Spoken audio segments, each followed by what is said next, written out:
Ma'am Cindy, paano mag-tripping? So hello, I am your manager, Cindy Bernal Hapil, Dreamhouse Realty. 25 years na po ang ating company, so subok na at matatag na. So paano mag-tripping?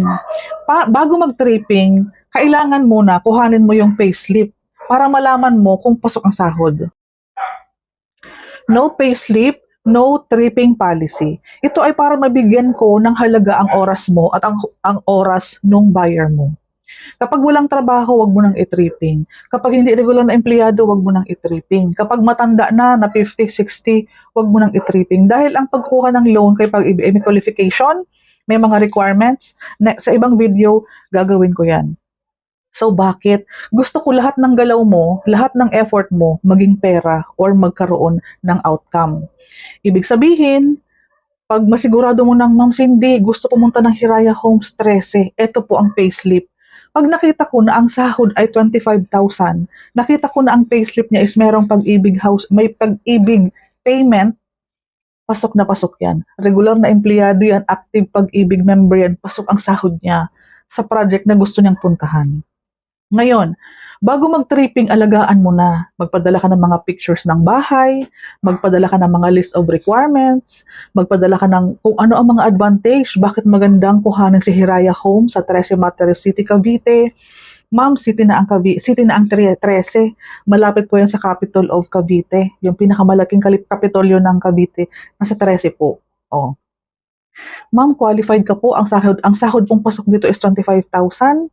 Yung details niyan, yung mga TCP, yung presyo, yung down payment, ilang months ang down payment, ano ang reservation fee, magkano, requirements to reserve. Ma'am, agahan natin ang pagpunta sa Hiraya Homes kasi po, para mapili mo kung ano yung magandang magandang pwesto, malapit ba sa gate. Para sa umaga po kasi ma'am, ikaw po mismo ang makaka-experience kung nasaan ang sunrise. O di ba? Pag tripping, dapat maaga tayo sa site. Aantayin mo dapat ang buyer. Maaga ka sa site, puntahan mo na yung office ng coordinator, i-check mo na yung mapa, yung computation, mag-practice ka na paano maging confident na magsagot ng mga tanong. Kaya tayo may mga orientation kasi tutulungan ka na paano maging confident sa pagtanong sa mga buyers. So, dapat maaga ka.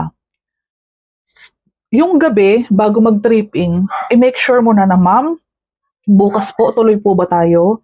Mauuna po ako sa site, aantayin ko na lang po kayo doon sa pinaka-model house. Or depende kung saan kayo magkikita, pwede ka namang sumama sa buyer. Ayan. Alamin mo kung saan siya manggagaling para alam mo yung travel time. Always encourage na mag-tripping ng umaga or ng maaga para maagang makarating, maaga kayo matatapos. Para ma'am, sabihin mo para ma'am, before lunch or after lunch tapos na po tayo. Mga ganun. 'Di ba? Alamin mo po yan. Madami pa naman pong mga ibang pwedeng maitanong. Kung may mga naiisip ka, magandang mai-apply mo yan. Yan po ang pinaka mga basic sa pagtitripping. And then, ikaw as baguhan, the more na na-experience mo yung pagtitripping, nagiging mo yung confidence, the more na pinag-aaralan mo yung project, TCP, paano mo siya i-explain, ano yung mga requirements, ano yung mga dapat dalhin, paano i-explain, yan.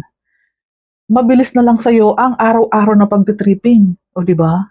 Location advantage pa tayo. Kung malapit ka sa isang project like Hiraya Homes, taga-13 ka, i-encourage mo si buyer na mag-tripping, ma'am.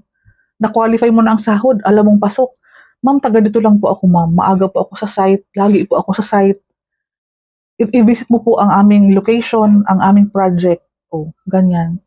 Nasa sales tayo. Sales, iisipin mo yung mga reason bakit magugustuhan ni buyer ang project na to. And then sa pagtitripping po, hindi lang one option, magbibigay ka po ng pangalawang option. Ma'am, pasok ang sahod mo sa tansa. Kung may project na magkapareho, dapat meron ka pong partner project. Pag hindi niya nagustuhan itong Hiraya Homes, dalhin mo siya doon sa project na pasok ang sahod niya. Huwag mong dalhin sa project na hindi ipasok ang sahod niya. Kahit magustuhan niya ang Anyana or ang Neoville, ang sahod ay 70,000, hindi siya makapag-avail doon. Always maging observer, magkaroon ng mabilis na pagde-decide, alam mo dapat ang gagawin. Siyempre, pag ang sahod ay 70,000 sa Neoville, huwag mo nang dalhin doon ang buyer kasi magsasayang ka ng oras, pagod on your part and sa part ng buyer. Ba't mo ako dinala doon? Hindi naman pala ako doon qualified. O, ganyan siya. Again, two option, may isang naik, pasok siya sa Northdale Estates, i-offer mo naik, 25,000. Gusto mo ng 13, ma'am, Hiraya Homes lang. Pag kulang ang sahod, ma'am, pwede ka co-borrower ng asawa mo or kapatid mo or anak mo. May mga ganyan. So please keep watching my video dahil lahat po ng mga alam ng ahente ay ilalagay ko po dyan sa mga video na yan para mapag-aralan mo. Wala pong ibang mga ibang dapat pang pag-aralan. Yan lang pong nasa mga video ko. Basic na pong information yan para makastart ka agad-agad.